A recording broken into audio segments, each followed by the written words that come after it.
उधर रूस ने भी पलटवार किया। क्रेमलिन पर हुए अटैक का करारा जवाब मिलेगा। व्लादिमीर पुतिन के बेहद करीबी और रूस के पूर्व उप प्रधानमंत्री ने इतना तक कह दिया कि टैक्टिकल न्यूक्लियर हथियारों के इस्तेमाल के अलावा कोई विकल्प नहीं बचा।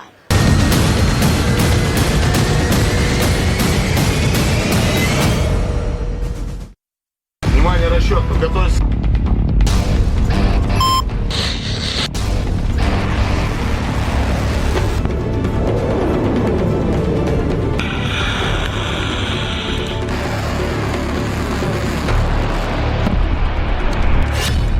क्या क्रेमलिन पर ड्रोन अटैक के बाद परमाणु हमले की टिक टिक शुरू हो गई है?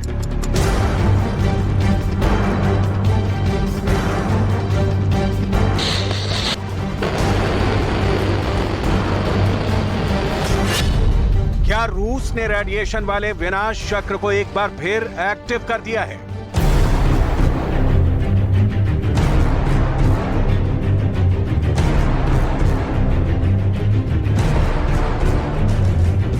क्या क्रेमलिन पर अटैक के बाद रूस की न्यूक्लियर फोर्स हमले के लिए रेडी हो गई है? यह सवाल सिर्फ हवाई सवाल नहीं है। रूस की तरफ से परमाणु हमले के सिग्नल मिलने शुरू हो गए हैं। फ्रंट लाइन पर मौजूद पुतिन के एक बहुत बड़े करीबी ने बहुत ही बड़ा इशारा किया है। सिग्नल ये कि यूक्रेन पर अब टैक्टिकल न्यूक्लियर बम से हमले का टाइम आ गया है। रूस के पूर्व उप प्रधानमंत्री दिमित्री रोगोजिन ने बहुत बड़े खतरे की तरफ इशारा किया है। दिमित्री रोगोजिन का कहना है कि पुतिन के पास अब यूक्रेन में टैक्टिकल न्यूक्लियर हथियारों के इस्तेमाल करने के अलावा कोई विकल्प नहीं बचा है। Но в целом надо сказать, что в соответствии с нашей доктриной мы имеем полное право на применение тактического ядерного оружия, потому что как раз оно для этого и существует, этот великий уравнитель, для того момента, когда явное будет несоответствие в силах и средствах обычных вооружений в пользу противника. Поэтому наилучшим методом для того, чтобы разрушить его наступление, применить ТЯО с понятными, конечно, последствиями. Но другого варианта, мне кажется, на сегодняшний момент и нет. सेना की वर्दी पहने और हाथ में असॉल्ट AK-47 लिए दिमित्री रोगोजिन कोई आम शख्स नहीं है। ये रूस के उप प्रधानमंत्री रह चुके हैं, रूस के अंतरिक्ष एजेंसी के प्रभारी रह चुके हैं, पुतिन के काफी करीबी माने जाते हैं। पिछले साल तक दिमित्री रोगोजिन रूस के सरमत अंतर महाद्वीपीय बैलिस्टिक मिसाइल के परीक्षण टीम के इंचार्ज रह चुके हैं। ऐसे शख्स को यह कहना कि रूस को अब टैक्टिकल न्यूक्लियर हथियारों से हमला करना ही होगा, बहुत बड़े खतरे का अलार्म बजा रहा है।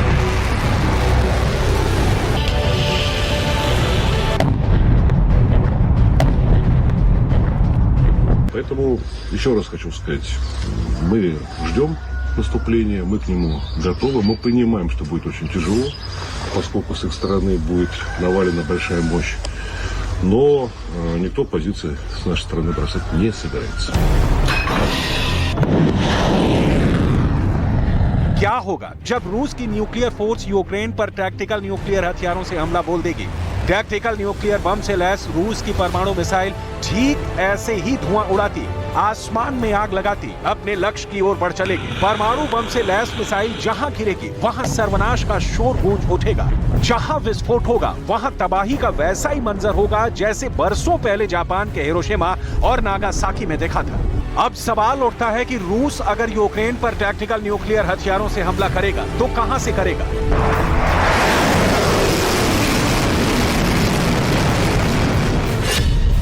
रूस ने बेलारूस में टैक्टिकल न्यूक्लियर हथियारों को तैनात कर रखा है। यूक्रेन से लगी रूस के सीमा के करीब टैक्टिकल न्यूक्लियर हथियारों का बेस बना रखा है। दावा किया जाता है कि क्राइमिया में भी रूस की न्यूक्लियर फोर्स ने टैक्टिकल न्यूक्लियर बम लगा रखे हैं। ऐसे में यूक्रेन पर छोटा परमाणु हमला करने के लिए रूस इन तीनों रास्तों में से किसी भी एक रास्ते को अपना सकता है। युद्ध की शुरुआत से ही रूस बार बार अपने परमाणु हथियारों की धमकी इसलिए दे रहा है क्योंकि वो दुनिया में परमाणु हथियारों का सबसे बड़ा मालिक है।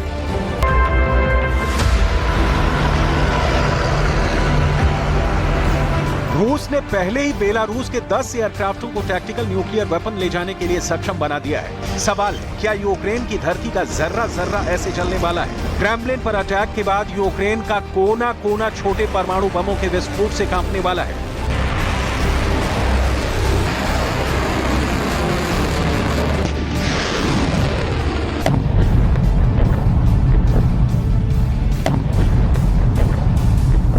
टैक्टिकल न्यूक्लियर हथियार छोटे परमाणु बम होते हैं जो बड़े परमाणु बम के मुकाबले कम दायरे में रेडिएशन फैलाते हैं।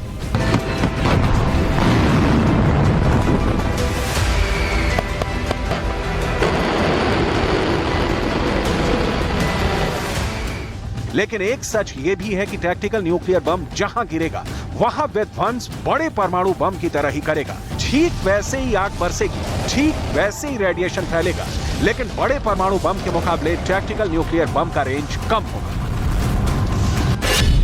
रूस के पास करीब 2000 टैक्टिकल न्यूक्लियर बम है। सबसे छोटे टैक्टिकल न्यूक्लियर बम की भी क्षमता 1 किलोटन या उससे भी कम है, जो 1000 टन विस्फोटक TNT के बराबर तबाही लाएगा। दावा किया जा रहा है कि रूस इसलिए भी टैक्टिकल न्यूक्लियर बम को फोड़ने का फैसला ले सकता है क्योंकि उनका यह कदम एक तरफ यूक्रेन की हिम्मत को तोड़ देगा तो वहीं दूसरी तरफ अमेरिका तक भी सीधा और कड़ा संदेश पहुंच जाएगा, क्योंकि रूस ने क्रेमलिन पर अटैक के पीछे सीधे सीधे अमेरिका को जिम्मेदार ठहराया है। Собственно, мы знаем, что зачастую даже сами цели определяет не Киев, а их определяют в Вашингтоне и потом доводят эти цели до Киева с тем, чтобы Киев исполнял.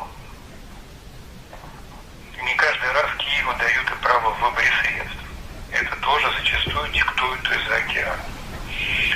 Мы это хорошо знаем и отдаем себе в этом отчет. टैक्टिकल न्यूक्लियर हथियार वो बला है जिसे जंग के मैदान में एक खास इलाके में दुश्मन के किसी ठिकाने को तबाह करने के हिसाब से बनाया जाता है। मतलब ये कि टैक्टिकल न्यूक्लियर हथियार बड़े इलाके को खतरा नहीं पहुंचाते, क्योंकि टैक्टिकल न्यूक्लियर हथियार साइज में छोटे होते हैं और उनकी रेंज भी कम होती है। उनकी रेंज 600 किलोमीटर से ज्यादा नहीं होती। कहा जाता है कि टैक्टिकल न्यूक्लियर हथियार चलाने में भी आसान होते हैं।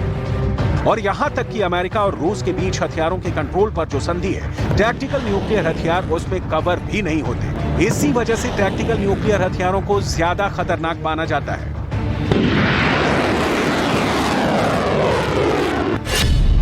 रूस के मैप पर आप जो ये लाल रंग के पॉइंट देख रहे हैं, वहां रूस ने अपने टैक्टिकल परमाणु हथियार जमा कर रखे हैं। ये रूस के कुल 12 टैक्टिकल परमाणु हथियारों के गोदाम की पक्की लोकेशन है।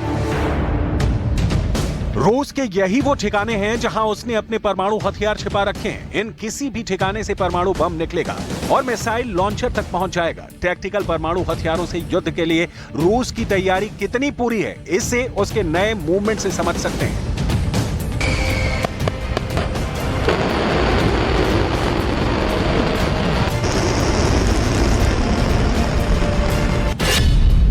काला सागर में रूस की नौसेना ने नोरोसिस्क बेस से अपने सबसे बड़ा जंगी जहाज प्योत्र मर्गोनोव काला सागर में भेज दिया है।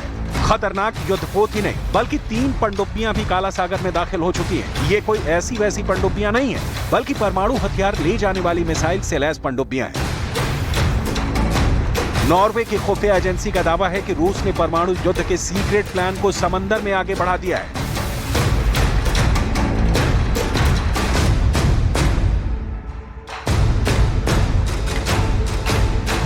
नॉर्वे की इंटेलिजेंस सर्विस ने अपनी सालाना खुफिया रिपोर्ट में कहा कि रूस की नौसेना ने उत्तरी बेड़े में युद्धपोतों को टैक्टिकल न्यूक्लियर हथियारों से लैस किया है। रिपोर्ट में जहाजों पर लगाए गए परमाणु हथियारों के बारे में बताया है। रिपोर्ट में दावा किया गया है कि 30 साल में यह पहली बार है जब रूस का बेड़ा परमाणु हथियारों के साथ समंदर में उतरा है। रिपोर्ट के मुताबिक शीत युद्ध के दौरान सोवियत संघ के उत्तरी बेड़े का युद्धपोत अक्सर परमाणु हथियारों से लैस होकर समुद्र में जाते थे, लेकिन शीत युद्ध के बाद ये पहली बार है जब रूस की सेना ने परमाणु हथियारों के साथ युद्धपोतों को समंदर में तैनात किया है। सोवियत काल के दौरान रूस के बेड़े में युद्धपोत नियमित रूप से परमाणु हथियारों के साथ समंदर में लंगर डालते थे। अब 30 साल बाद पहली बार रूस फिर उसी प्लान को आगे बढ़ा रहा है। नॉर्वे के इंटेलिजेंस सर्विस रिपोर्ट में दावा किया गया है। टैक्टिकल न्यूक्लियर हथियारों से लैस युद्धपोत और पनडुब्बियों को रूस ने आर्कटिक सागर और बाल्टिक सागर में एक साथ उतार दिया है। आर्कटिक सागर और बाल्टिक सागर में टैक्टिकल न्यूक्लियर हथियारों की मौजूदगी को नाटो देशों के लिए गंभीर खतरा बताया गया है। Denmark, Sweden, Finland, Estonia, Latvia, Lithuania, Poland और जर्मनी की सीमा बाल्टिक सागर से जुड़ी हुई है। वहीं आर्कटिक सागर में परमाणु हथियारों से लैस युद्धपोत और पनडुब्बियों से सीधा खतरा नॉर्वे, स्वीडन, फिनलैंड और अमेरिका तक को है। ऐसे में अगर पुतिन यूक्रेन पर टैक्टिकल परमाणु हथियारों से हमला करते हैं तो ये जंग कीव और मॉस्को तक ही सीमित नहीं रहेगी। यूक्रेन तो तबाह होगा ही, परमाणु हमले की आंच नाटो देशों तक पहुंचेगी। रूस के परमाणु हमले के जवाब में नाटो को एक्शन में आना होगा। ऐसे में परमाणु युद्ध में कूदना अमेरिका की मजबूरी बन जाएगी, जिसका सीधा मतलब होगा तीसरा विश्व युद्ध।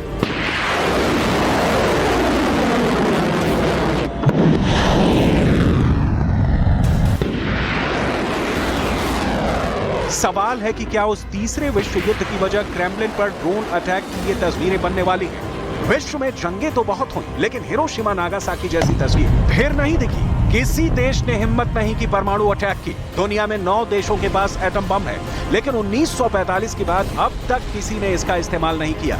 वजह सबको पता है कि अगर एक भी बम गिरा तो सिर्फ विनाश होगा, महाविनाश।